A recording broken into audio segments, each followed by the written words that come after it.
सोचो, एक बच्चा है, उम्र सिर्फ 8 साल। उसका सपना क्या है? कोई महाल नहीं चाहिए, कोई खिलौना नहीं चाहिए। उसे सिर्फ एक चीज चाहिए, स्कूल की एक सीट। लेकिन उसके रास्ते में खड़ा है उसकी अपनी जात। ये कहानी है गुथली की और उसके दोस्त लाडू की।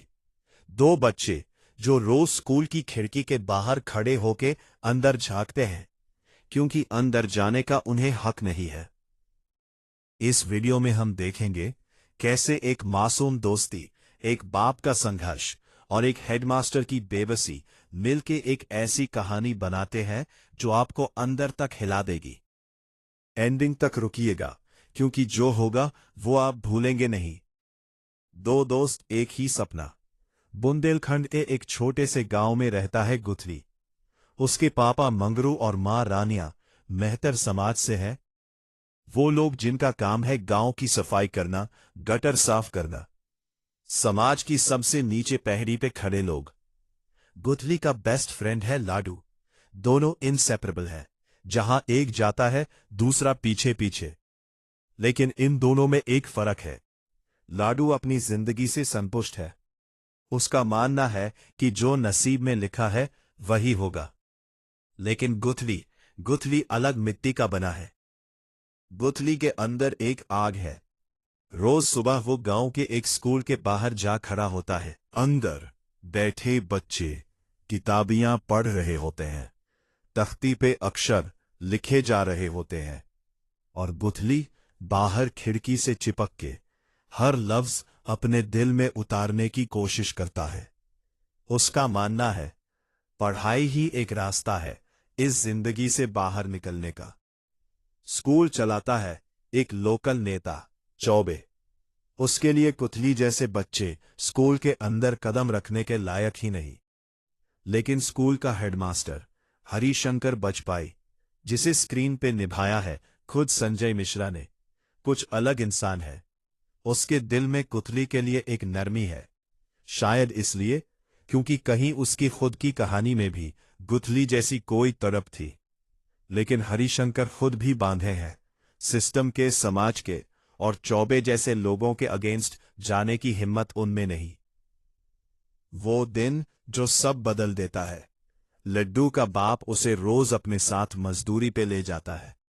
बचपन में खेलने कूदने की जगह लड्डू के हाथों में आ जाते हैं मजदूरी के औजार।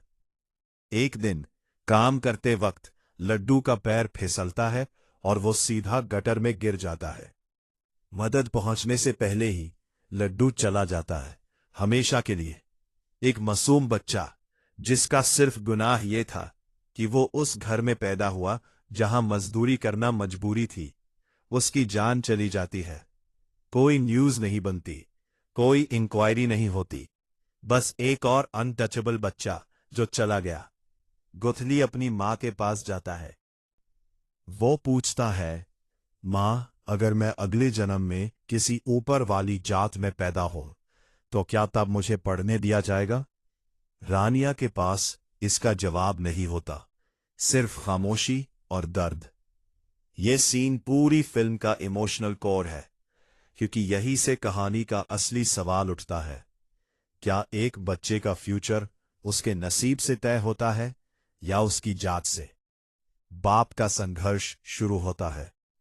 लड्डू की मौत मंगरू के अंदर कुछ तोड़ देती है, लेकिन यही उसका सबसे बड़ा रिजॉल्व भी बन जाती है।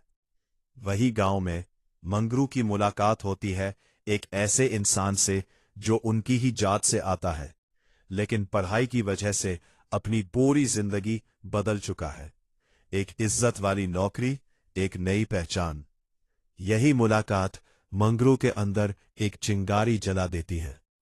वो डिसाइड करता है, मेरा बेटा गुथली चाहे कुछ भी हो जाए पढ़ेगा। मंगरू हरिशंकर के पास जाता है, बेटा को स्कूल में एडमिशन दिलवाने की गुजारिश करता है। हरिशंकर के दिल में मदद करने की चाह है, लेकिन चौबे हर बार कोई नया बहाना, कोई नई रुकावट खड़ा कर देता है। कभी डॉक्यूमेंट्स पूरे नहीं हैं, कभी स्कूल में जगह नहीं है। लेकिन सच सबको पता है, असली वजह है जात। मंगरू हारता नहीं, वो गांव के और महपर परिवारों को भी इकट्ठा करता है। सब मिलकर सरस्वती विद्या मंदिर के दरवाजे पे खड़े होते हैं, अपने बच्चों के लिए एडमिशन मांगने। एक छोटा सा मूवमेंट बन जाता है, जहां एक बाप की जिद पूरे समाज की आवाज बन जाती है। हरिशंकर के अंदर एक जंग चल रही है। एक तरफ उसका ज़मीर, दूसरी तरफ उसकी नौकरी और समाज का दबाव। कभी कभी वो छुपके से गुथली को कुछ सिखा देता है, कभी उससे किताब दे देता है, लेकिन खुले में खड़ा होने की हिम्मत नहीं जुटा पाता। क्लाइमैक्स जब सब्र का बंध टूट जाता है, जब मांगरू और गांव के लोग चौबे के सामने खड़े होते हैं, स्कूल में एडमिशन की मांग करते हैं। चौबे अपना असली रंग दिखाता है।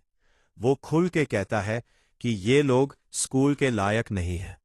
उसके अल्फाज सीधे समाज की उस सोच को जाहिर करते हैं जो सदियों से चली आ रही है। ये सुन के हरिशंकर के अंदर कुछ टूट जाता है।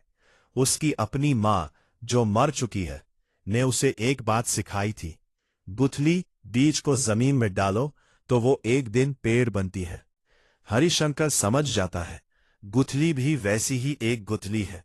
अगर उससे मौका मिले तो वो भी बदल सकता है, बढ़ सकता है।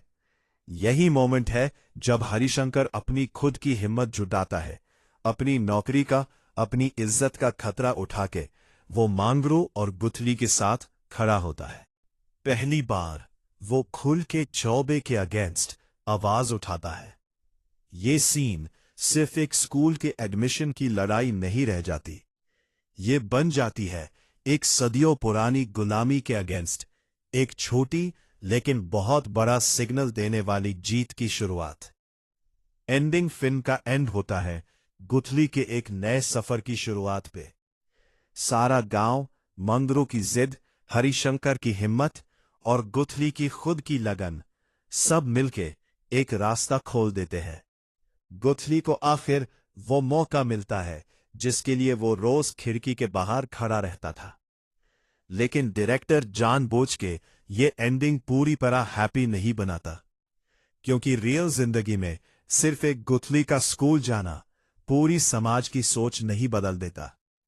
फिल्म हमें एक सवाल के साथ छोड़ देती है, अगर एक बच्चे को इतनी बड़ी जंग लड़नी पड़ी सिर्फ स्कूल जाने के लिए, तो कितने और गुथली होंगे जिनकी कहानी कभी सुनाई ही नहीं गई। गुथली की कहानी खत्म होती है, लेकिन उसका सवाल आज भी जिंदा है। क्या हम सबको सच में बराबर का मौका मिलता है, या कुछ लोगों के लिए सपने देखना ही सबसे बड़ा गुनाह है? अगर ये कहानी आपके दिल को छू गई तो कमेंट में लिखिए। अगर आप चाहते हैं कि ऐसे ही इमोशनल, सच दिखाने वाली कहानियां आप तक पहुंचती रहे, तो वीडियो को लाइक करिए और चैनल को सब्सक्राइब कर दें। मिलते हैं अगली वीडियो में एक और कहानी के साथ।